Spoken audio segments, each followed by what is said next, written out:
بسم اللہ الرحمن الرحیم۔ آپ کسی بھی ٹینشن اور پریشانی کی وجہ سے گھبراہٹ محسوس کر رہے ہیں، جی نہیں لگ رہا، بہت زیادہ پریشانی بنی ہوئی ہے،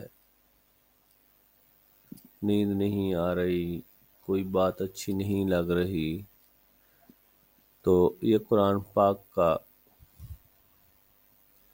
ایک چھوٹا سا وظیفہ ہے، یہ کر لیں، انشاءاللہ اللہ رب العزت آپ کی بے چینی، بے قراری اور اس گھبراہٹ کو ختم فرما دیں گے۔ اول و آخر ایک ایک دفعہ درود شریف پڑھ لیں اور 3 دفعہ پڑھنا ہے لا الہ الا انت سبحانک انی کنت من الظالمین۔ انشاءاللہ بفضل خدا اللہ رب العزت آپ کی پریشانی کو ختم فرما دیں گے اور آپ کی طبیعت حشاش بشاش ہو جائے گی۔